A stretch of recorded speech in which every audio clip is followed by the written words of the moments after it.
Fan favorite Japanese F1 driver Yuki Tsunoda might not be on the grid next season.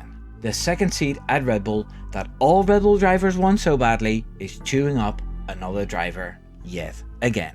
Even with the solid results he scored during his many years at the sister team, his Formula 1 career might be over at the end of the 2025 season.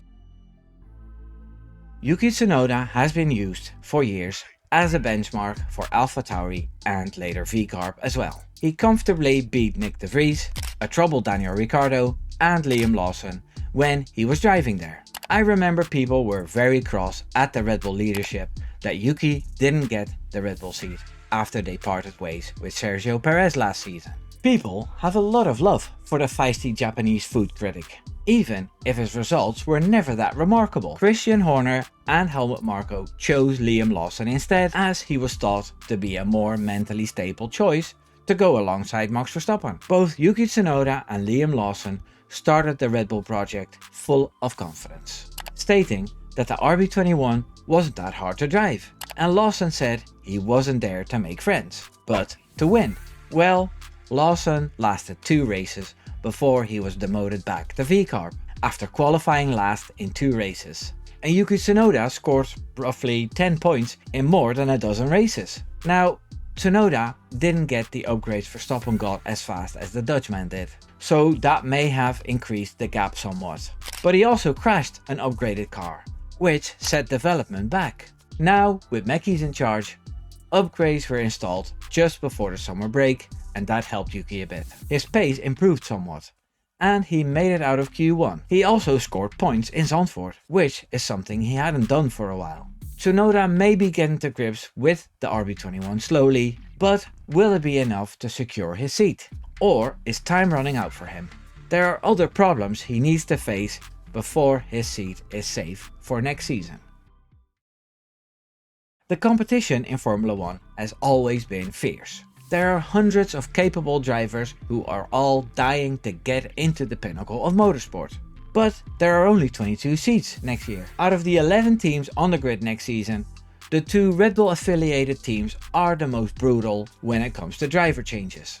They love the sink or swim method of throwing drivers in at the deep end to see if they will float. And most of them don't. Especially next to Max Verstappen, who can get results out of the worst packages they produce. Enough has been said about how he can handle cars which are on the edge. I'll not bore you with that again. The next driver who wants to try his luck is the boy they call the Petit Post. The boy who scored his first podium in Zandvoort. Isack Hadjar has told the media he's ready for anything, including the second seat at Red Bull. He wasn't so sure about it a while ago, and Nico Rosberg claimed that if he got the offer, Hadjar should plainly refuse to not damage his career, like so many before him. But after the Dutch GP podium, the young Frenchman looks a lot more confident. He said during media day at the Monza GP he would have said no to the seat in 2025 and he would still say no, but 2026 is a different story because the car will be completely new for everyone. There won't be talk of that second seat thing, he said. It's obviously something I have in mind. There's 9 races left to prove I can keep doing a very good job. Hadjar is expecting to have conversations with Helmut Marko soon about joining Red Bull. Helmut Marko revealed there is a deadline for when they decide who will be next to Verstappen in 2026. They want to announce the decision in October. New Red Bull team boss, Laurent Mekis, said they are not in a hurry to make a decision and will do everything they can to help Yuki Tsunoda succeed. He also said that they won't wait until the last race to make the decision, which wouldn't give the drivers and their management time to sort things out if there were a change in the team.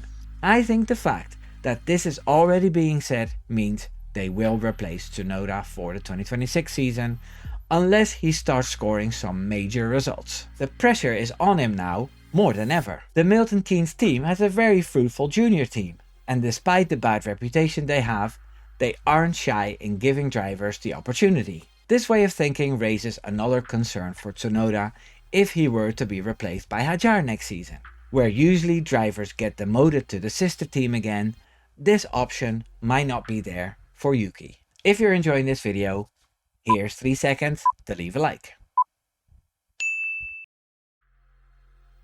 Pierre Gasly was demoted to AlphaTauri, where he redeemed himself by getting podiums and later even a win with the Italian team. This led to a transfer to Alpine, and even if that team is a bit of a shit show, he's still in F1 making millions. I doubt that there's a place for Tsunoda if he loses the Red Bull seat. I'll explain why I think that. Yuki was at the sister team for a long time, and people started wondering what the point was of having a junior team if you keep drivers there for 5 years. It's a valid point, if it weren't for the fact that there weren't many candidates to promote from F2. However, at the moment, there's a young fella called Arvid Lindblad who Red Bull desperately wants to test out in F1. He's already being called the new Max Verstappen, which isn't really a smart thing to put on a young driver, but it shows that there's a lot of hype around the kid. He's also half English, so Red Bull might become popular again with Sky Sports F1 if he gets to drive for them in the future.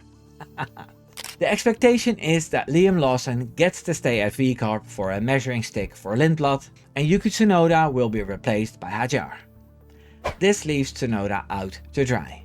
If I look at the possible seats on the rest of the grid, things look incredibly bleak. Aston Martin was rumoured for a bit. I think I did have him slotted in there in my silly season predictions.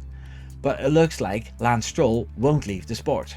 He dismissed the rumour that he tried to get out in 2024. So that's that. Ferrari, Mercedes and McLaren all seem to be full or not interested. Teams like Haas, Audi and Williams aren't an option either. So only Alpine might be a way to stay in the sport, which would reunite him with his friend Pierre Gasly. Alpine is run by Flavio Briatore, so that's a really rough choice, in fairness. Personally, I think he might take a reserve test driver job at Red Bull to stay close to the fire in case anything changes. It's tough. It's what Alex Albon had to do before he started shining at Williams. But sometimes you need to take a step back to take 2 forward. I really like Yuki Tsunoda, and I wish him all the best. I've never hyped him up too much, as the outstanding results were too few, but I also never dissed him, as he's a good, solid driver and an entertaining character. Hopefully he can sort something out with his friends at Honda, as I'd rather lose Stroll than Tsunoda, that's for sure. What do you think will happen with Yuki Tsunoda? Leave a comment and subscribe while you're at it. Take care now. Doei doei.